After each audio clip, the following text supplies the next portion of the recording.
पूरी गाड़ी सर के ऊपर से बच्चे के निकाल दी।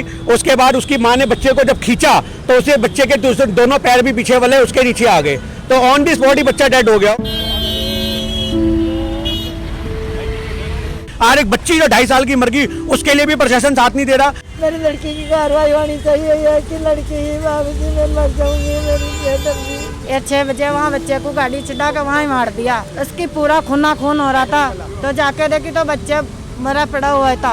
तो सारे रात बच्चे मरे हुए को हम यहाँ ही रखे, हमारे पास ही रखे। और सोचने की बात यह है कि 8-2.5 साल की बच्ची जिसकी मौत हो जाती है, उसके लिए कोई नहीं सोच रहा। कोई माँ की गलती निकालता है पुलिस वाला, कोई गाड़ी वाले की गलती निकालता है। बच्ची की क्या गलती थी, आप ये बात बताओ ना। तो गाड़ी वाले टायर चढ़ा दिया, दोनों तो दारू पी रखे थे, लाते से घुसंडे से मारते पुलिस वाले। नमस्कार, मैं रिया और आप देख रहे हैं झलको दिल्ली। अभी इस वक्त मौजूद है हम लोग द्वारका सेक्टर 2 पावर हाउस के ठीक सामने। आपको बता दें कि यहाँ पर कुछ दिनों पहले एक सड़क दुर्घटना का मामला आता है, लेकिन कोई कार्रवाई नहीं होती। तो चलिए परिवार के साथ पहले मिलते हैं और पूरा मामला क्या था उसके बारे में जानकारी लेते हैं। यहाँ पर आप देख सकते हैं कि ये इनका घर है छोटा सा, जहाँ पर ये लोग रहते हैं। अब इनसे बातचीत करते हैं।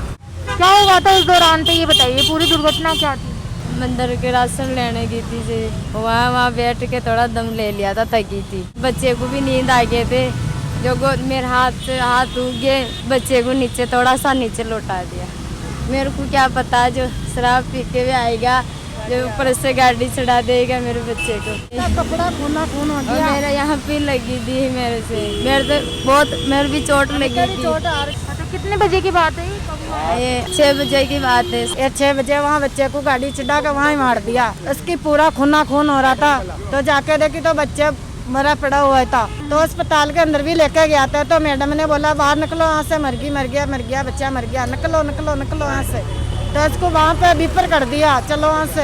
अस्पताल में भर्ती नहीं किया? नहीं करा, भर्ती भी नहीं करा बच्चे को। बच्चा तो भी नहीं करा, मेरे को बाहर भगा दिए। क्या बोला आपसे, क्या बोला? ले जाओ, ये तो मर रखी है। दीनदयाल के अंदर में हम जाके देखा, कोई नहीं मिला, तो बच्चे को हम वापिस लेकर आ गया। तो सारे रात बच्चे मरे हुए को हम यहाँ ही रखे, हमारे पास ही रखे। सवेरे 100 नंबर पे फोन मिलाए हमने, तो पुलिस वाले आए तो फिर बाद के अंदर पोस्टमार्टम के ऊपर लेके गया दीनदयाल से। वहाँ से हमारे को तो कह दिया अभी 10 बजे को तुम्हारी बॉडी मिल जाएंगी। तो हमारे को बॉडी ने दी, 3 दिन बाद के अंदर बॉडी दी हमारे को। तो अभी हम वहाँ गया ये दाबड़ी मोड़ थाने के अंदर, तो इसको ऐसे बोले बदाम को, उसको लड़की की माँ को, चलो हत्यारन को बाहर काट दो इसको। ये लड़की की पति की लड़की ने मरती है, इसने मर जाती, इसकी माँ ने तो ठीक रहता। पुलिस आड़े धमकाया इसको, इसका पापे को अंदर कमरे के अंदर बाढ़ के बहुत लात दी घुसंड दी, इसके मार पीट करी इनके। आपके साथ क्यों मारपीट की थी? मारा था, तुम 4 लड़के को मार दिया। पुलिस वाले क्या कह रहे थे कि आप लोगों ने मार दिया बच्ची को? ऐसा क्यों कह रहे थे? उल्टे नाम ले दिया दीदी, आप तुम ही मार के यहाँ लेकर आए थे तो बच्चे को। तो सरदार जी ने देख के बोला भाई गरीब आदमी के साथ मैं लगूंगा। तो हम केस लड़नी चाहते हैं सर हम। अच्छा, इनकी पोस्टमार्टम की रिपोर्ट आई है? अभी तक नहीं आई। मैं परसों आईओ से मिला था, तो आईओ ने कहा था कि 3-4 दिन और लगेंगे। अभी तक कोई पोस्टमार्टम की रिपोर्ट नहीं आई। सबसे बड़ी बात आप ये देखो कि इनको अटेंड ही नहीं कर रहे पुलिस वाले। आज पुलिस वाले, अगर हम इनके ब्याह पे गए हैं तो मुझे कह रहे हैं पुलिस वाले कि आप प्रशासन का, मतलब मेरे से उल्टा सवाल है कि आप इनके इंसाफ के लिए क्यों आ रहे हो, आप पुलिस इन्वेस्टिगेशन में टांग क्यों उड़ा रहे हो, आपको क्या मतलब है। मतलब कुल मिलाकर के फिर मैंने बताया कि मैं जी अपना एक सोशल एक्टिविस्ट हूँ और मानव अधिकार से जिला अध्यक्ष, तो बोल रहे हैं कि आप कुछ भी हो पर आप इनके इंसाफ के लिए क्यों लड़ रहे हो। ऐसे तो पूरा हिंदुस्तान सड़कों पे पड़ा हुआ है, आप किस चीज़ को इंसाफ दिलवाते फिरोगे। ये जो गरीब लोग हैं, उसकी माँ ने सड़क पे बच्चा लिटा रखा था, तो मैंने कहा आप CCTV की फुटेज दिखाओ। बोले आप में दम खम है तो आप अपने आप निकलवा लो, हम क्यों देंगे। तो मैंने कहा ठीक है जी, मैं अपने आप कार्रवाई कर लूंगा। मैंने कहा आप गाड़ी वाले को तो बुलवा दो, एक बार इनसे बात करवाओ गाड़ी वाले को, हम आगे कार्रवाई करते हैं। कह रहे जब आप सब कुछ कर सकते हो तो गाड़ी वाले को यहाँ पकड़ लो, मैं सेटलमेंट भी करा दूंगा। मैंने कहा गाड़ी वाले को पकड़ना तो आपका काम है ना। फिर कह रहे जी हमारा इस चीज में कोई नहीं है। अब इन शॉर्ट में कहने का मतलब ये है कि 13 तारीख से आज 25 तारीख होगी, 12 दिन, एक बार भी पुलिस वाला इनके पास फोन करके नहीं कहता कि भैया आप आ जाओ, हमने आपके लिए ये काम करा है। अच्छा, इनकी तो कंप्लेंट लिखी भी नहीं है ना? नहीं, मुझे ऐसा नहीं लगता कि कंप्लेंट लिखी हो इनकी। अगर कंप्लेंट लिखी होती तो कार्रवाई होती, और उसी चीज के लिए मैं अपर लेवल की कंप्लेंट डालना चाहता हूँ। और मेरा मकसद भी यही है कि परिवार मेरे साथ है या नहीं है।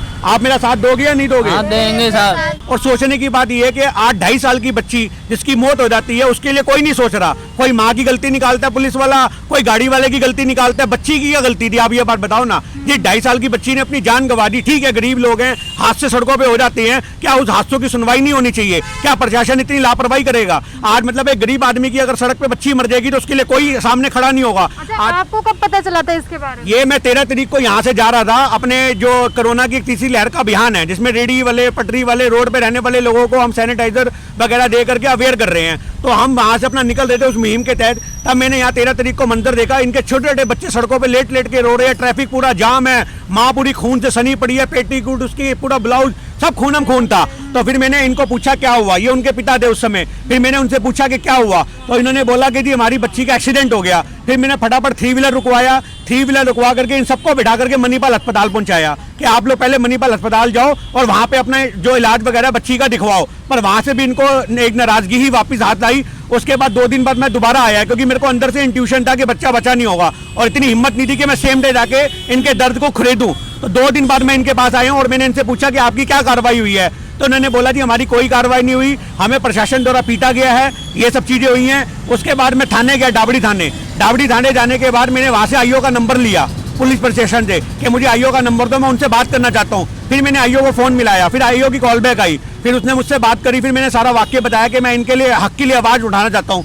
तो उन्होंने बोला आप आओ थाने आके हम बात करते हैं। फिर अगले दिन मैं थाने गया, आधा घंटा मुझे बैठाई रखा, मैं प्रशासन के पीछे पीछे लूल कर रहा हूँ जहाँ वो जा रहा है। मतलब आज वो जानने के बाद भी कि एक सामाजिक कार्यकर्ता है, उसके बावजूद भी तवज्जो नहीं दी गई। फिर मैं 2 दिन मंदिर गया, मैंने पंडित जी से बात करी, उन्हें अपनी प्रोफाइल बताई, फिर उन्होंने मेरे को सीसीटीवी फुटेज वाले रूम तक भेजा। फिर वहाँ सीसीटीवी की फुटेज हमने देखी और वहाँ से पूरी फोन में रिकॉर्ड करी कि एक्चुअल मामला क्या हुआ था। तो वो सारा सीसीटीवी फुटेज का रिकॉर्ड है हमारे पास, हर चीज है। अब अगर आपको प्रशासन कोई कार्रवाई नहीं करेगा तो ऊपर लेवल तक, डीसीपी तक, कमिश्नर तक, एलजी तक मैं अपने लेटर हेड के ऊपर लिख करके कंप्लेंट डालूंगा और एक सरकारी वकील इनके लिए मुहैया कराऊंगा ताकि इनका जो केस है वो आगे तक बढ़ सके। सड़क दुर्घटना में बहुत सारे केसेस होते हैं, अगर कोई पटरी पर रह रहा है तो उनमें असमानता क्यों होती है? क्योंकि कंप्लेन भी नहीं लिखी है, एफआईआर तो दूर की बात है। देखिए आज असमानता इसलिए होती है, गरीबों को धमका दिया जाता है। आज हमें तो ऐसा लगा कि हम प्रशासन के मुंह से निवाले छीन रहे हो, कि जो इनको निवाले मिल रहे हो किसी केस के तहत, पर आज वो प्रशासन हमें ऐसा लगा कि मुकदमे को दबाना चाह रहा है। तो हमें तो ऐसा लगता है गरीब आदमी की जिंदगी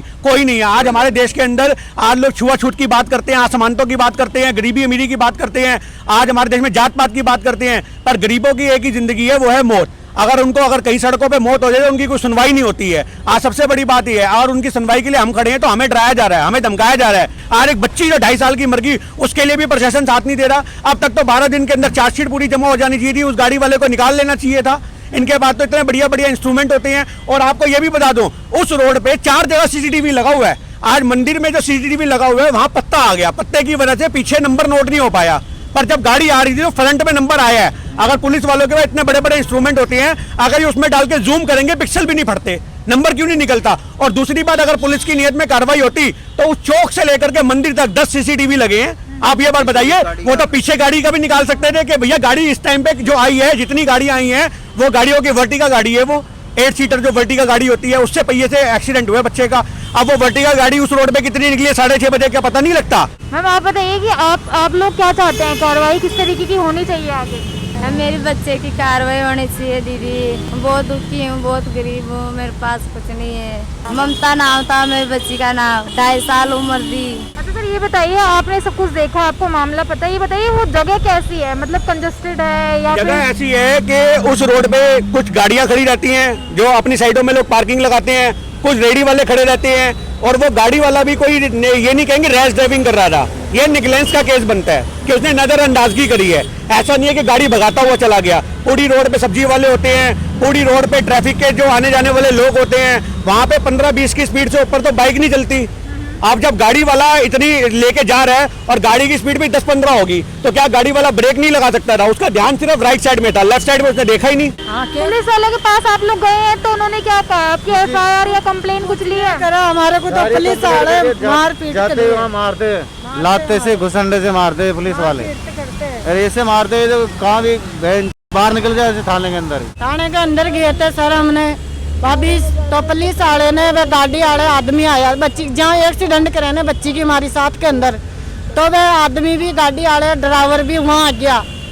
तो वे देख के ऐसे बोला पुलिस वाले ने, अरे देखो वह बच्ची का परिवार आ रखे कहाँ पे, तो तुम गोली हो जाओ उसका वहाँ से भग जाकर। ये उसी दिन की बात है। हाँ, ये उसी दिन की बात है। थाने के अंदर लेकर आए भाई बंदे को, गाड़ी वाले को। इनका ये कहने का मतलब है कि जिस दिन ये एक्सीडेंट हुआ है, जब हम लोग थाने गए तो गाड़ी वाला भी वही था, ड्राइवर भी वही था, और उसको पुलिस वाले ने जब देखा कि सारा परिवार आ गया तो पुलिस वाले ने उनको भगा दिया। ये इनका कहना है। ये सब बोल रहे हैं पूरी तरीके से मतलब पूरा पता है कि वही थे वो लोग। हाँ लोग वहीं का वहाँ आए, मेरे देख के, हाँ मेरे आँख से देखी हूँ मैं। ये तो अब मिल करके पता लगेगा पुलिस प्रशासन से कि वो इस बात को छुपाएंगे अगर ऐसा होगा भी। तो हमें तो नहीं लगता कि अगर पुलिस प्रशासन ने इनकी मदद करनी होती तो 12 दिन हो चुके हैं, मदद हो चुकी होती।